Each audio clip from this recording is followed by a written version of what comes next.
کہ جناب آپ تو لگے ہوئے ہیں سینکڑوں ہزاروں فوجی آپ نے مروا دیے ہیں آپریشن کر کے کہ ہم تکفیریوں کا خاتمہ کر رہے ہیں. تو ایک ایسا تکفیری کہ جو آپ کے بالکل بغل کے نیچے اور وہ اتنی بڑی ہے تو کسی آپ کے جنرل کرنل کو کافر کہہ رہے ہیں, اور وہ تو خواجہ غریب نواز کی تکفیر کر رہا ہے, وہ تو اولیاء کرام کی تکفیر کر رہا ہے, وہ تو انجینئر صاحب جو ہیں وہ کروڑوں لوگوں کو گستاخ رسول اور ختم نبوت کا منکر اور کافر ڈکلیئر کرتے ہیں اور علماء کی بے حرمتی کرتے ہیں ان عقائد اور نظریات کی بنیاد کے اوپر. آپ اندازہ کریں وہ بریلوی جنہوں نے باقی تمام مکاتب فکر کے کروڑوں لوگوں کو گستاخی کے نیزے کی نوک پہ لیا ہوا تھا پچھلے 100 سال سے, آئیں نہ قابو میرے فرعون. ہاں, اب ان کو اس ہیٹ کا اندازہ ہوگا. جب تک بات دوسروں پہ تھی یہ انجوائے کرتے تھے, آج اپنے پہ بات آئی ہے تو اب یہ کہہ رہے ہیں کہ جی ہمیں گستاخ رسول اور ختم نبوت کا منکر کروڑوں لوگوں کو انجینئر صاحب کافر کہتے ہیں. میں نے آج تک نہ تو کسی کو کافر ڈکلیئر کیا نہ گستاخ رسول ڈکلیئر کیا, سوائے ان کے جو چشتی رسول اللہ کے قائل ہیں. اگر تم قائل نہیں ہو تو تمہیں فکر ہی نہیں ہونی چاہیے. جو لوگ قائل ہیں یہ ان کے لیے تکلیف والی چیز ہوتی ہے.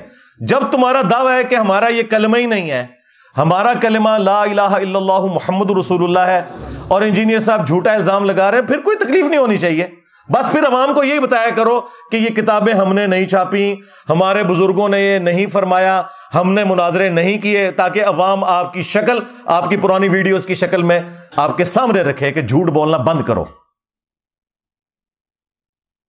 ہم نے جو جھوٹا دفاع کرتے ہیں نا صرف ان کے اوپر بات کی ہے, بزرگوں کے اوپر بھی بات نہیں کی ہے, ان کتابوں کی عبارتوں کے اوپر بات کی ہے.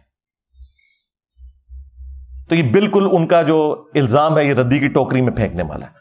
اور پھر ان لوگوں کا اپنا حال یہ ہے کہ ان کے اپنے اعلیٰ حضرت نے حسام الحرمین کے اندر جب علماء دیوبند کے اوپر فتویٰ دیا تو انہوں نے نہیں لکھا تھا کہ دیوبند کے علماء کے کفر میں شک کرنے والا بھی کافر ہے. تو کروڑوں دیوبندیوں کو تو انہوں نے ڈائریکٹ کافر نہیں لکھا تھا کیا حسام الحرمین کے اندر, بلکہ لکھا یہ اسلام سے خارج ہیں اور مرتد ہیں. یہ بھی حسام الحرمین میں لکھا. اور احکام شریعت میں جب ان سے پوچھا گیا, یہ فتوے لکھ رہے تھے, وہ یہ نہیں ہے کہ راہ چلتے کسی نے ویڈیو کلپ بنا لیا تھا, وہ غصے کی حالت میں تھے. فتویٰ پوچھا گیا کہ بتائیں کہ یہ جو وہابی ہیں, اور پھر اس بریکٹ کو کھولا, دیوبندی, اہل حدیث, رافضی یعنی اہل تشیع, قادیانی یعنی قادیانی کافروں کو بھی اسی صف میں لا کے کھڑا کیا جہاں باقی فرقے تھے. نیچری یعنی نیچر میں ماننے والے لوگ, سر سید احمد خان کے, ان سب کا ذکر کر کے وہ بندہ سوال کرتا ہے کہ ان کے ذبیحے کا کیا حکم ہے.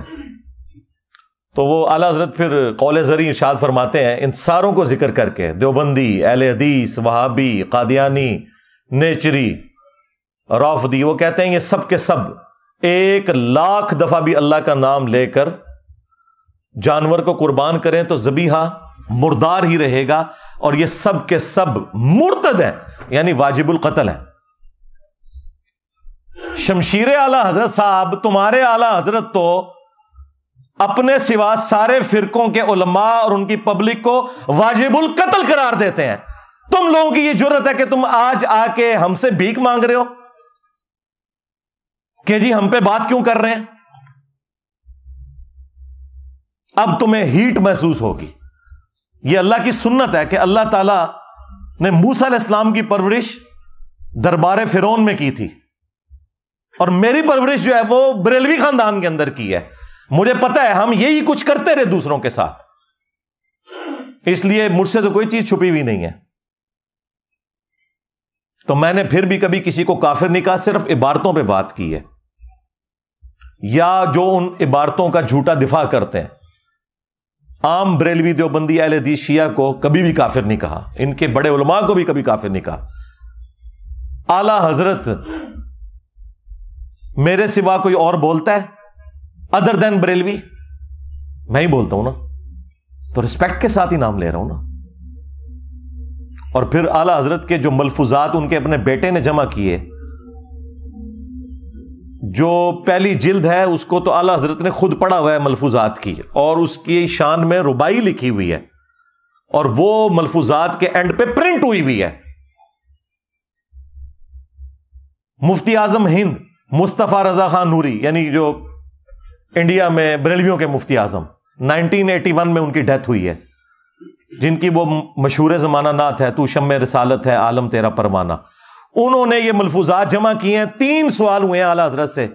پہلا سوال ہوا ہے کہ کیا وہابی دیوبند اور اہل حدیث کے پیچھے نماز پڑھ سکتے ہیں یا اپنی علیحدہ پڑھیں؟ انہوں نے کہا کہ نہ ان کی نماز نماز ہے، نہ جماعت جماعت ہے۔ دوسرا سوال ہوا کیا ان کی مسجد میں نماز پڑھ سکتے ہیں؟ تو جواب دیا کفار کی مسجد مثل گھر کے ہے، عام گھر والی اس کی ایک تقدس والا معاملہ ہوگا، مسجد والا تقدس نہیں ہوگا، کفار کی مسجد۔ یہ نیو ٹی وی پہ بیٹھ کے کہہ رہے تھے ہم نے کبھی ایک دوسرے کو کافر نہیں کہا، یہ ڈائریکٹ لکھا ہوا ہے کفار کی مسجد۔ خیر اعلیٰ حضرت نے یہ بھی غلط لکھا، کفار کی تو مسجد ہوتی نہیں ہے، کفار کی عبادت گاہ لکھنا چاہیے تھا۔ ہاں اعلیٰ حضرت سے بھی بڑے اعلیٰ حضرت موجود ہیں نا جو ان کی غلطیاں پکڑتے ہیں، ان سے سیکھ کے۔ کفار کی مسجد نہیں ہوتی، کفار کی عبادت گاہ ہوتی ہے، ورنہ قادیانیوں کو مسجد کیوں نہیں لکھنے دیتے یہ لوگ؟ اسی لیے کہ ان کا موقف ہے کہ وہ کافر ہیں، تو ہم انہیں مسجد نہیں لکھنے دیں گے، وہ بیت الحمد لکھتے ہیں۔